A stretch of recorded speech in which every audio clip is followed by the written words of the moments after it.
In a world of information overload, in a world dominated by biased pay-to-play advertorials, in a world riddled with fraudsters, fakes, and phonies, one voice stands out to provide reliable information to investors, business owners, and busy professionals, unbiased and beholden to no one. This is Financial Poise Radio, the spoken word sister of financialpoise.com, the internet's most trustworthy resource about finance, investing, business, and law. Hello, everyone, and welcome to Financial Poise Radio. I am Christopher Cahill. You may have noticed that a few weeks ago, we went from calling ourselves Accredited Investor Markets Radio to Financial Poise Radio. It signifies a broader concept, which is intentional. But also important to that change is that while we've continued posting our podcasts on aimkts.com, we won't do that for very much longer. You'll have to find us on Financial Poise, which is the gateway site to aimkts.com, as well as a host of other interesting sub-websites of Financial Poise. But anyway, go to financialpoise.com and go to the top toolbar, and you'll easily be able to make your way to Financial Poise Radio. A little bit later, we'll be speaking with Ethan Knight of the American Gap Association. We will speak of the gap year. Now, that has nothing to do with the troubled clothing retailer. As far as the troubled clothing retailer and other troubled clothing retailers, we'll be speaking with Jeff Pomerantz, the president of the American Bankruptcy Institute, in a few weeks. Now, Ethan Knight's gap year refers rather to perhaps crucial time off between the high school years and the college years. Talk for a little bit about cars, if we could. Wall Street Journal, June 8th, 2016, article, "The Automobile Industry Goes on a Diet," written by Jeff Bennett. He reports that for the auto industry, there's a constant search these days for materials and design that are just as strong, but weigh a lot less than what they might replace. They are, as he puts it, leaving no molecule untouched. And it's easy to understand why. Stricter emissions standards, fuel economy standards. Gas was actually very expensive a few years ago, less so now. But all of this has led to a desire to replace steel with aluminum or magnesium or higher strength steel, so you can use less steel, or carbon fiber, and, this is the part that interests me, compressed wood and soy products. Okay, for a derivation on the theme of lighter weight, the article turns to French parts maker Faurecia SA. Faurecia SA is spelled in American F-A-U-R-E-C-I-A-S-A, separate initials. Faurecia seeks to replace the raw materials for carbon fibers at a much lower cost. So it's not really lowering the weight, but it's making the low-weight carbon fiber less expensive. A pound of carbon fiber is $7.30, and the goal of Faurecia is to make it $3.60 or so. And if they can do that, Faurecia can have the entire industry buying that tech and saving a whole bunch of money while preserving the low weight of parts of cars. So to get to it technically, I'll just read a few paragraphs from the article. About 90% of carbon fiber is made up of the chemical compound polyacrylonitrile, which I know I'm mispronouncing, which also drives the cost. Faurecia is attempting to substitute that compound, also known as PAN or PAN, with wood lignin or cellulose. Wood, what we're talking about here. I continue reading. Lignin is an organic substance that binds the cells and fibers of a plant to basically form wood. The substance is readily available and much cheaper to produce than the unpronounceable PAN. And the company hopes to have this ready for mass production by 2022. So we're going from carbon fibers to wood. It seems that the way forward is the way backward to the origins of one type of vehicle, the station wagon, and to some early station wagon designs that incorporated wood. Now, to learn more about this, we have to go to that great old source, not the Encyclopedia Britannica, but rather Wikipedia, that bane of earnest junior professors everywhere who keep a weather eye on the essays they're grading to find the unacknowledged source called Wikipedia. And by the way, do you believe that Wikipedia is getting better or more accurate? I actually have that sense. But maybe it's because my reading is peculiar.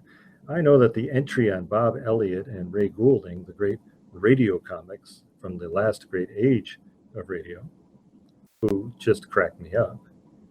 Anyway, the entry in Wiki is itself written in a glorious deadpan, fitting for the skewed deadpan satires of the Bob and Ray shows.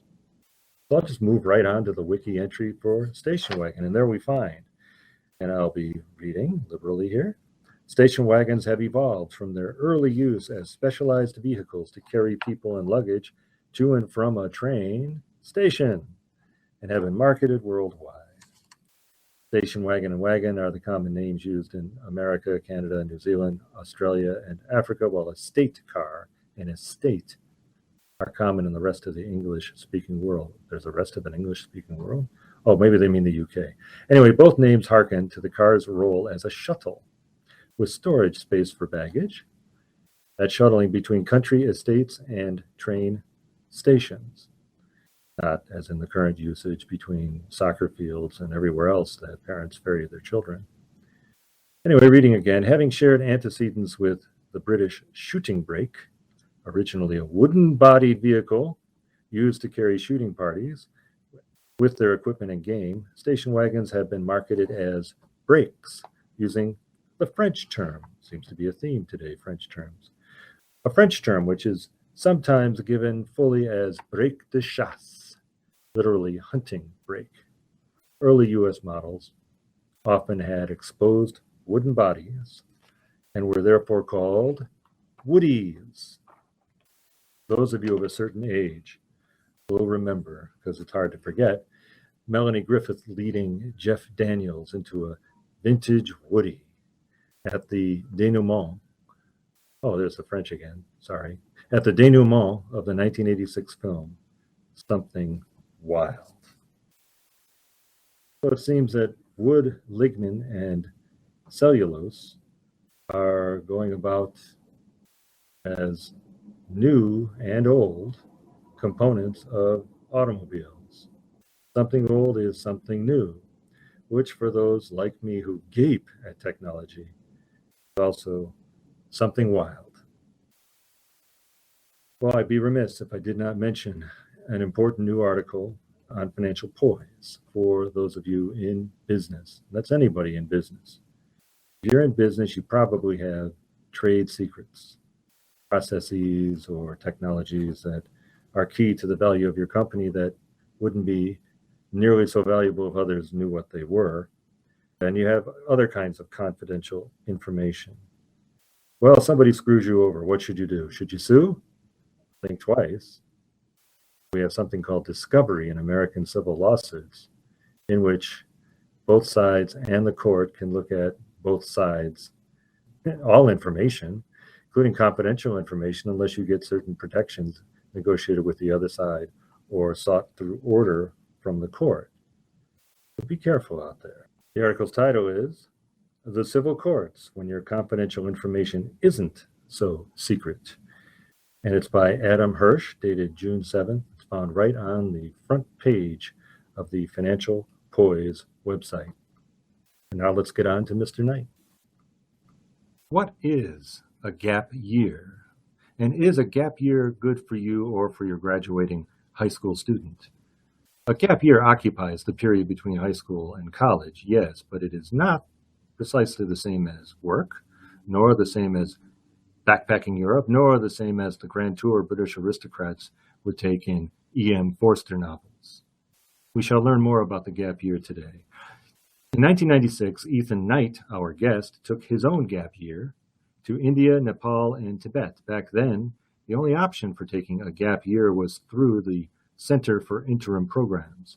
After graduating from Willamette University, Ethan worked for LEAPNOW, that's all one word, and you can find it on the web, and came to lead programs for groups of gap year students throughout Latin America and Asia. Ethan later founded Carpe Diem Education, which is devoted to creating gap year options for a wider variety of students.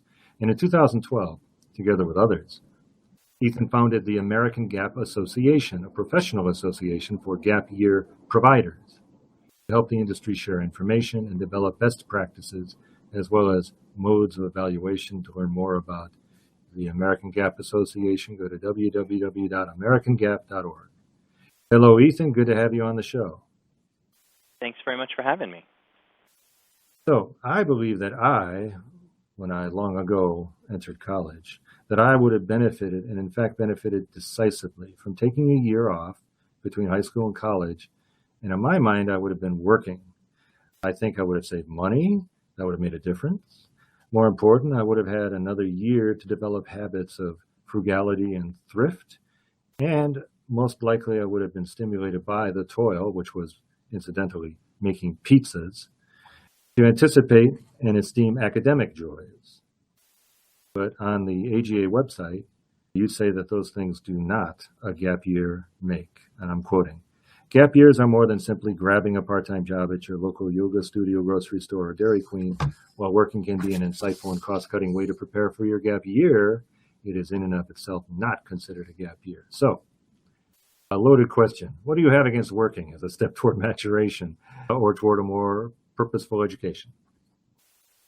Thanks for the question. It's a great one, and certainly one that I field frequently, because I think students commonly will say, well, if I'm just taking a year away from my academic path, that in and of itself would constitute a gap year. And so I guess my answer would be this.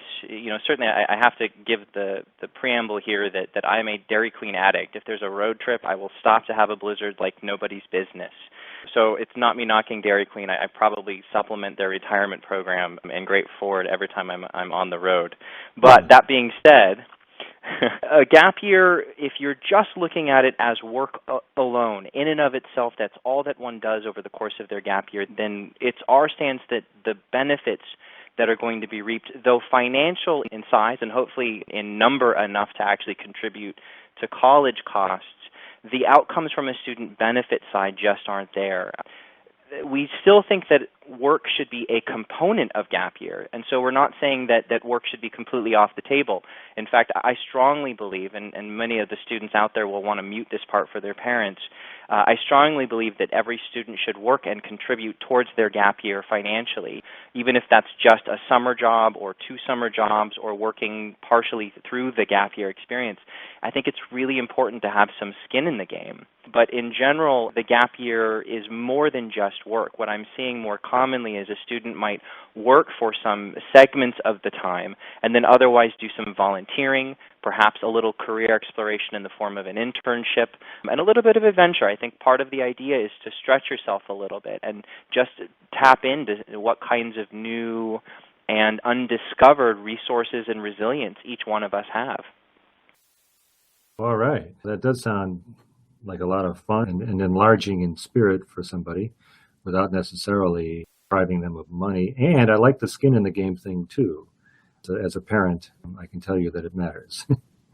The AGA website says, and maybe I'm picking at the AGA website when I read this, it says, while we believe that every student will benefit greatly from a gap year, we also maintain that a gap year is not the right fit for everyone. And the question is it universally good or is it not universally good? It's a great question, and again, you're honing in on some of the best questions that I get about the topic, because I guess what I would say to that question is this. I think a gap year has something to benefit everyone who takes one. So in that way, universally good, yes.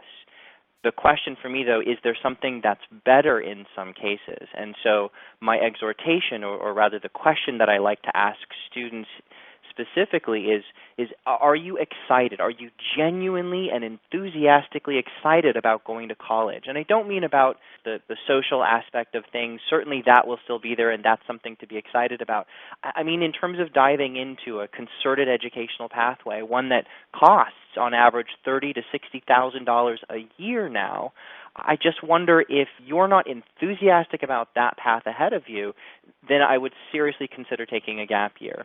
On the other hand, if you are genuinely excited about what's in front of you on that academic path, maybe you're incredibly clear about the path for a career, or maybe it's an engineering or a STEM subject where it's easier to have a more prescribed path to it, then go for it. The part of the point here is that students should rejoice in the work that they're doing. There's too much time that we spend in our work these days to not enjoy most aspects of it, and we just want people to do that. And I think a gap year, what it does is it affords students the ability to explore a little bit what that answer is for them individually, rather than, typically I think oftentimes students will think about it in terms of, I want to get a college degree because it's what the pathway to success looks like.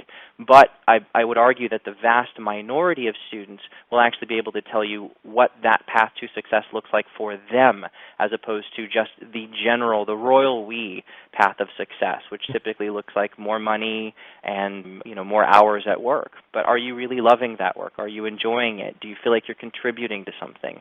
Those are some of the deeper reasons that I think a student who takes a gap year will say that they've chosen to take a gap year. Well, I'm going to knock you right off the track and indulge in some of my own education, which came from the university. And pause to note that you founded, and you're still a young man, but you've already founded 2 organizations. You founded Carpe Diem Education, and now you've helped found AmericanGap.org. And I think it's important to note once in a while that founding organizations isn't something that was common in societies throughout history, and it's not something that everybody does. But as I learned in my schooling, in the 1830s, Alexis de Tocqueville wrote Democracy in America, and there he posed a difference between American society of the time and European societies of the time. And in America, he found a genius for forming organizations, which I think Ethan is exemplifying by forming his organizations. And it's very important for de Tocqueville because it instills habits of self-government and helps make small, atomized individuals into more powerful groups who are used to directing their own lives, by contrast that he drew with atomized individual citizens or subjects in European countries who faced a central government alone. So whatever you think of the AGA, I think we should pause to remember just how remarkable it is that we have this genius in this country and that we have geniuses like Ethan exemplifying it. But back to the question, well, I guess related to that, how is it that the AGA came to be? What moved you to create the AGA? Well, brilliant. First of all, thank you. Those are some very kind words. And for any of us who have been on the starting end of an organization will recognize how much work it takes and how little appreciation comes your way for it. And I just want to take a pause and appreciate that right back at you. Truthfully, when I started the AGA, I've been doing gap year work. At that point, it had been for about 12 years. Certainly the vast majority, if not entirety, of my professional career.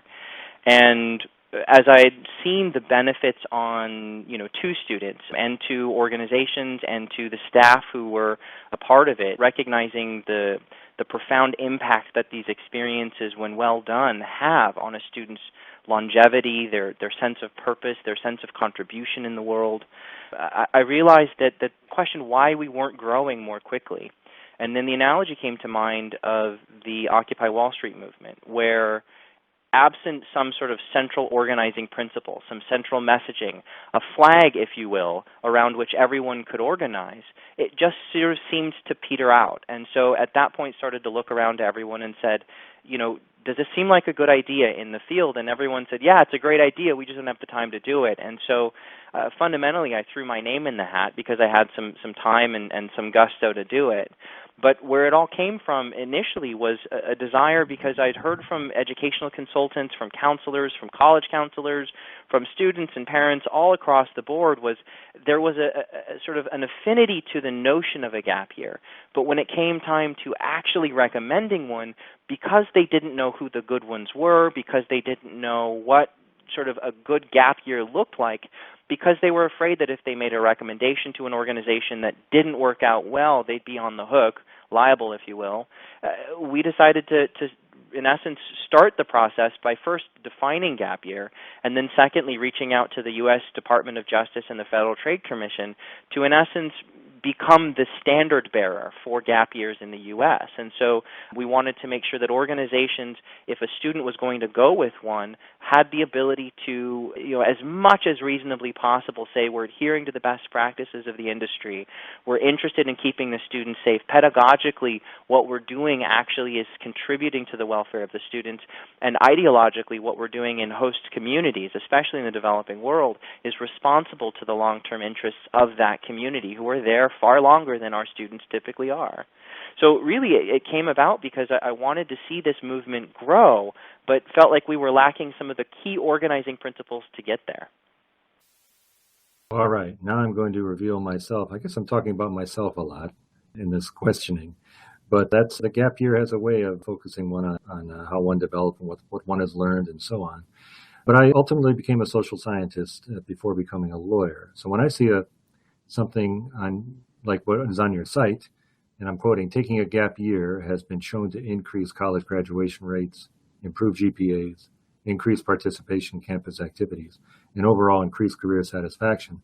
I'm thinking, number one, all those are all very good things. Number two, as a social scientist, oh yeah, how much increase? How much improvement? How is it measured? Did you control for variables like race, income, socioeconomic status, religion, gender, high school achievement?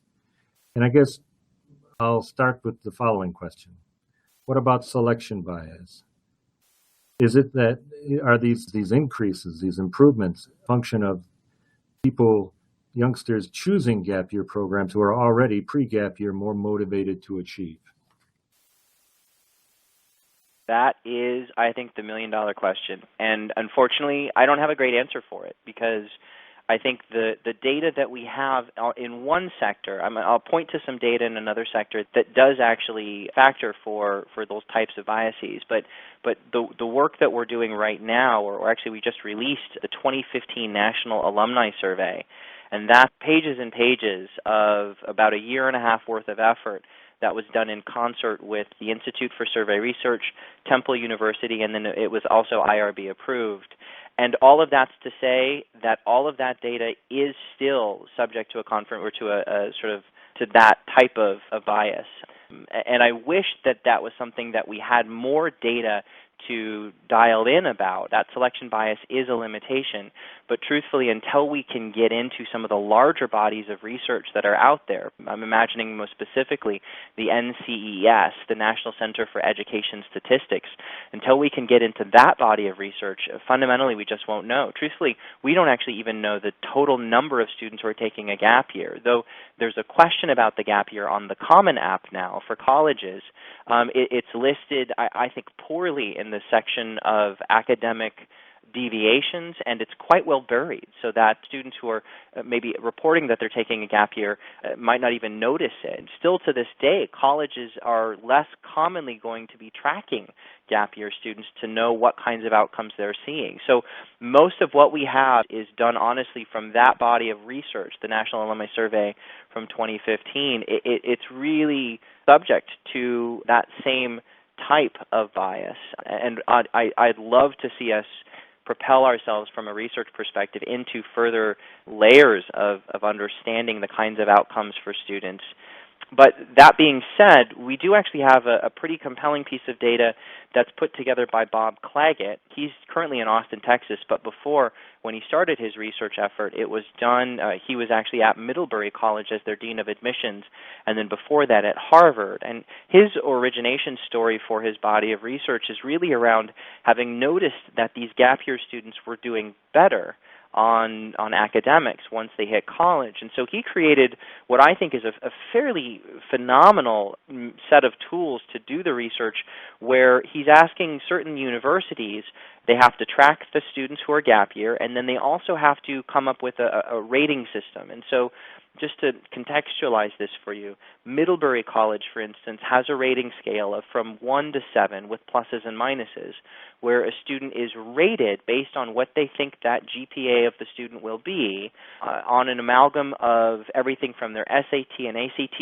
scores to their college essays to the student interview to the reference letters, and they get it dialed into very statistically significant number that they're able to say that a student with a, let's say, a 6 plus is going to be performing at such and such GPA level. So what he did was he controlled for that specific number that was given. And so far we have data from Colorado College, University of North Carolina at Chapel Hill, and Middlebury that confirms that students are overperforming based on expected numbers. And so that's to say that that packaged number, say a 5 plus, that student would normally be showing at X GPA. Now they're showing at X GPA plus. In the case of Middlebury, that ranges around 0.15 GPA improvement. So not a significant number, but statistically significant. And the incredible part here is that that statistically significant increase lasts the entire 4 years on average, not just a freshman year, which frankly was what I was expecting, but it lasts the entire 4 years. So that's Middlebury. For me, the more compelling side, though, is to look at the public school side of things at UNC Chapel Hill, since we all know that the vast majority of students are taking education at a public entity. And so what we found there was the GPA improvements were actually higher. Instead of 0.15 at Middlebury, we found them to be more in the range of 0.4 or 0.45. So that's to say that a student who was a gap year taker, before they took their gap year, UNC Chapel Hill would have estimated them to be at, say, a 3.0.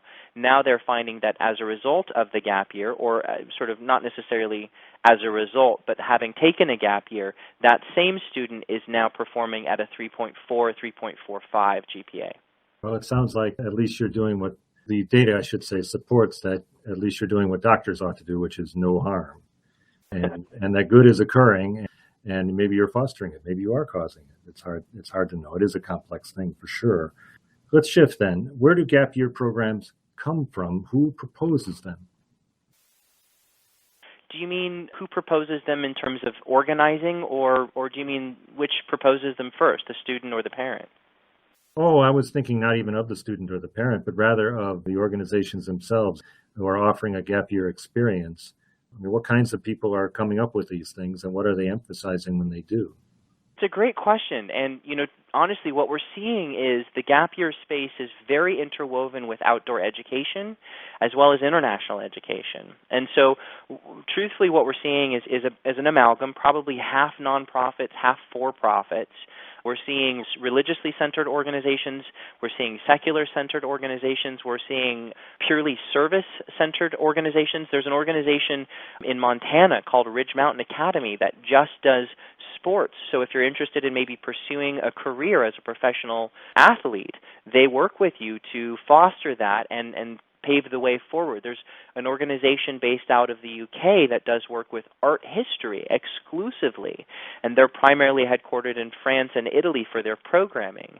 But what we are saying is, through and through, what makes it a gap year is an emphasis on experiential education. So let me break that down just ever so briefly, because to say experiential education, you can get your hands in the soil, and that doesn't alone make itself an experiential learning environment. What that really means is that a student is going to have some, in our definition, some self-reflection, some way or route to turn that experience into learning. So as we all know, just having the experience doesn't alone make itself a learned experience. We're also keen on emphasizing that students have some self-governance. Again, back to that skin in the game question. It happens occasionally, especially with this demographic, the millennials. I know a whole slew of educators are out there. When you say the word millennial, they sort of do an open palm slap to the forehead. But I think it's because they fundamentally don't understand that what these students are doing is they're trying to have what they do mean something. And unfortunately, if you take the meaning out of it by doing everything for them, then not only is the lesson not learned, but their investment in the outcomes are taken from them as well. And so we're very keen on having students have some degree of self-governance of their program such that they reap what they sow. Another piece is mentorship. I think a good experience alone is very helpful, but having a mentor there who's really there for two main functions. One is safety. Are you well? Do you look like you're well? Are you getting what you need in order to be well? Just physically speaking, mental health speaking, those kinds of concerns. But also it's a matter of identifying key learning opportunities. So one of the classic for me is a student is looking out at the developing world. They see poverty starkly for the first time. Their eyes get big. And if there's no mentor there, then that student may say, wow, that's uncomfortable, and walk away from that reflection, if you will. And having a mentor there will actually be able to unearth, unpack, give more context, encourage ways to engage with some of the more challenging aspects of what that student is experiencing. And that's not to say that a mentor needs to be someone who's purely paid and their formal role is as a mentor. That could be a boss at a job or an internship. That could be a homestay family. It could be the volunteer coordinator for an organization that you're spending time at. And then the final two things that we work to define a gap year is really in the realm of being willing to push your comfort zones. I always find that learning happens on the edge of what's comfortable.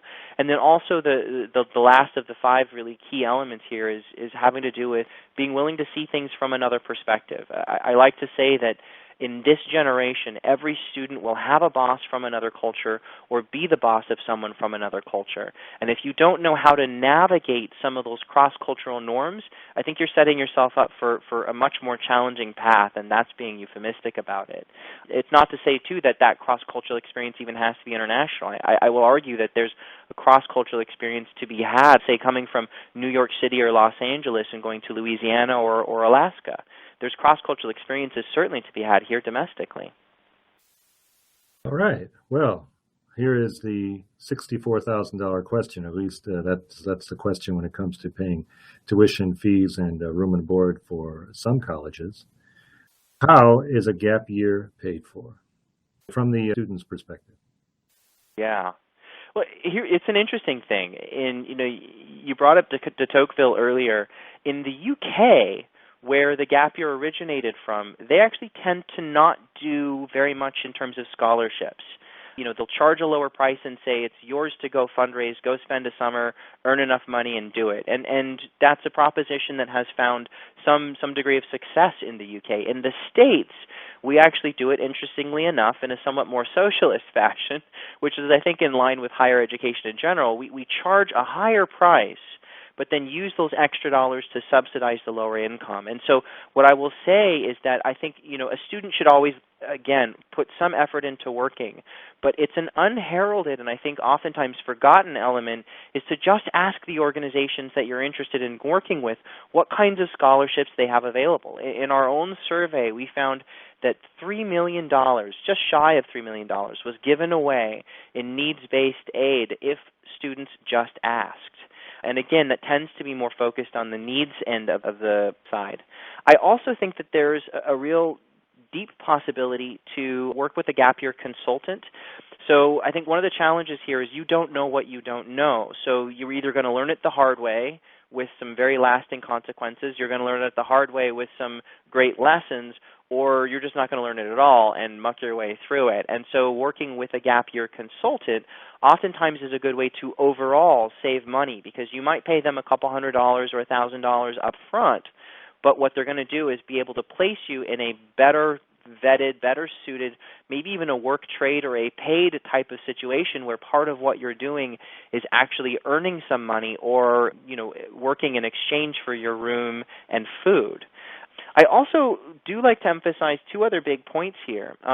So the low-cost options, you can go and do a woofing experience. That's willing workers on organic farms. And that's a fairly low cost. For $35 placement, it's a work trade. Woofing experience? Yeah. That's the acronym is WWOF, Willing Workers on a Farm? WWOOF. I've heard the acronym used in different ways. But that is such a delightful acronym. Well, woofing, it sounds like something you do illicitly in a club down in Soho. I was woofing last night. But what you're talking about is working on an organic farm. Maybe you're being exploited, maybe not, but at least you're not in a club in Soho doing something you shouldn't be doing. I'm sorry, you said woofing. It's just funny. Anyway, go on, please. I broke your floor. I'm glad you haven't did. And there's whole networks of travelers who do this. I think, the Australian market for gap year, the UK market for gap year, the German market, even the Chinese and Indians are stepping into this with aplomb and finding lower cost ways to do it, leveraging just these kinds of opportunities. I would be remiss if I didn't mention AmeriCorps. They have the NCCC and the City Year experience that not only pays for you to have a shared housing experience, it pays for your food, it gives you typically some sort of cell phone stipend, all at or below poverty. That's sort of the mode here that AmeriCorps works under. And then at the end of your year of service, students are awarded $5,700 towards their educational career. So not only does it cover you, but it also puts money in your pocket. And that's a phenomenal gap year experience that's largely funded by the U.S. government. Ethan, is there information on the AGA website with regard to what you were just talking about, AmeriCorps and these other organizations that might channel people toward a way to fund a gap year? Absolutely. We actually have a fairly robust financial aid webpage that we put a lot of energy into, and we also keep a running list of organizations that are, if mission aligned, even if they're not accredited or have gone through our standards, if there's mission alignment, we'll put them on our website for you guys to do your own research for. So yes, please avail it. The purpose of our website and our nonprofit is largely to advocate about gap years, yes, but even more importantly, it's to be a resource to demystify it and encourage students to, honestly take the plunge. Well, another question in that line.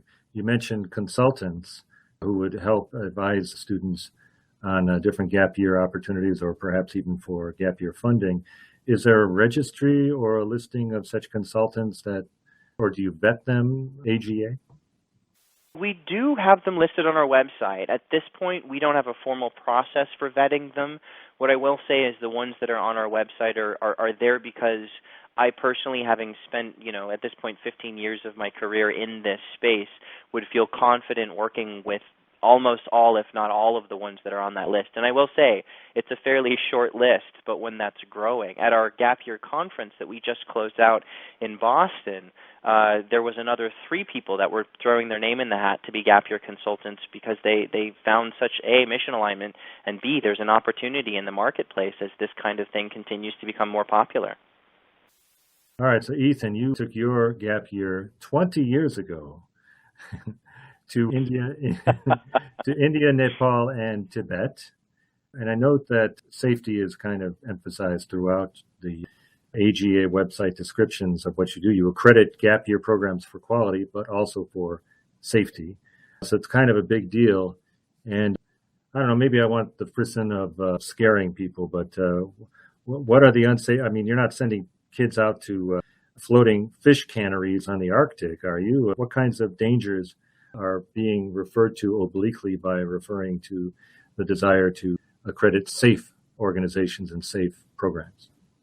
Yeah, that's a great question. I mean, so SAFE is out there. I like that you also emphasize the word quality because quality is sort of a catch-all. But if we're talking about safety, what I will say is that, for instance, organizations that are working under the AGA standards, what they've had to demonstrate is, amongst a variety of other things, staff training. Ultimately, it's whoever is there on the ground with the student is their best safeguard, second only to the student themselves. So that means putting appropriate emphasis on training the students to be their own keepers of themselves. I mean, one of the common things that I like to point to is physical illness. I would say most 18-year-olds probably don't know when a medical issue is worthy of taking some time to go to a doctor or a hospital. Maybe they've had their parents say, oh, you should get that looked at, or let's go to the doctor, or they go to the college health services and say, hey, this is weird, but are they really going to go the 5 miles or half-day trip in some cases to a doctor? We want them to be able to do that and keep themselves physically safe. Mental health is increasingly on the rise as a point of concern and awareness, whether it's something that has medication going with it or just simply dealing with some of the trials and tribulations of cross-cultural strain, of homesickness. I can't count the number of students who have really run aground just by simple virtue of missing their significant other, their boyfriend or their girlfriend. Those are things that I think can really derail a student experience, and having an organization that's there to support some of the deeper concerns is important. Talk about drugs and alcohol. I mean, if you look at some of the internal data that's coming out of the study abroad sector, so think of this as 3 years later down the road where sort of it's a junior year abroad thing, and what we're finding is that alcohol and anxiety are the two biggest concerns that students are expressing, and that are not only interfering with their ability to maximize their experience, but in some cases causing students to have to come home early. And that's not only a sense of, I fear failure, but that's also a missed opportunity to really maximize this experience. I mean, and that's just covering, the big ones. There's everything from insurance issues and logistics to visas and local laws to vaccinations. That again, the big concern here is you don't know what you don't know. So hire an expert and only pay for the expert at the level that you need. If you're well-traveled, you probably need less on the logistics and maybe more on the volunteer side of things. I also would have to emphasize there's a piece here around, talked about safety just then, but around quality. And so one of the things that I think can be easily misconstrued is if I'm going to go do some volunteering, I think it's really important to understand the complexities around volunteer relationships, where if you're going into, say, a developing country to support some local initiatives, are you somehow and unintentionally putting yourself into a position of making them dependent on you? Are you taking a job away that could otherwise fuel the local economy? I oftentimes think of students who like to say, well, let's pool all of our resources. Let's imagine, take all of our dirty shirts or our old shirts that we never wear anymore, and let's put them in a shipping container and send them to Central Africa. That's a great idea. It's well-intended. Unfortunately, think of what that does to the local tailor industry, where that good intention now has decimated tailors for some time until that work turns into repairing the T-shirts and certainly not into sort of building new clothing. Volunteering is an incredibly complicated issue, and we put a lot of emphasis on how to do that through our standards. Well, I think that's all very good, although I can't help asking you a question that arose in your discussion of safety, which is you were in India, Nepal, and Tibet. You speak so knowledgeably about the potential dangers. Was there a bad yogurt episode in Tibet? Maybe you were served by somebody you developed a relationship with? I mean, where's all this coming from, Ethan? Well, I will say that, the things that I did on my gap year, I feel like many a parent who's come before, do as I say, not as I did. I ended up riding on top of buses, going through remote mountain passes. I took it's so just thoroughly ingrained in my brain at this point, the memory of being in a lorry, a truck, driving from across the border from Nepal to Tibet through these mountain cliffs with 3,000 sheer foot walls. And the truck driver is a 16-year-old boy. We've got a woman who's sitting next to him. He's more interested in the woman sitting next to him than he is in the road in front of us. And never mind the fact that we're on roughly a 12-foot street. It's carved out of the mountain, certainly not paved. And another car is coming down going the opposite direction. And somehow they have to, through some miracle, I don't know how this quite happens. I think quantum physicists should do some research into this. They manage to get by one another. All the while, this 16-year-old boy is flirting with this woman who's next to him. Those are kinds of scenarios that I, now that I'm recorded saying them, I guess I'll finally have to share them with my mom. There's things that I've kept out of the books for some time. Another one is dysentery. I had dysentery dealing with because I had the unfortunate incident of drinking some less than clean water that had been promised clean, and I just took the locals' advice and of course had to pay the consequences. So yes, I have a very deep and personal relationship with some of the things thou shalt not do in a gap year. Well, Ethan Knight, co-founder of the American Gap Association. It's been a delight having you on the show. Well, thank you very much. The pleasure is all mine, and I really do appreciate the depth of questions that you've asked here. Hopefully it's of some value to users. All right. Well, you've been listening to Financial Poise Radio. Financial Poise Radio is hosted by me, Christopher Cahill, and is produced by Stephanie Strait. Thank you all for listening, and let's do this again sometime soon. Thank you for joining us. If you enjoyed this episode, you can subscribe through iTunes or Stitcher, or you can download our app from Libsyn. You can also listen right on our website, www.financialpoise.com. Each week, Financial Poise Radio brings you news and education about finance, investing, business, and law. To see a short written summary of this episode, go to www.financialpoise.com. Financial Poise Radio is a production of Financial Poise Radio Productions, LLC.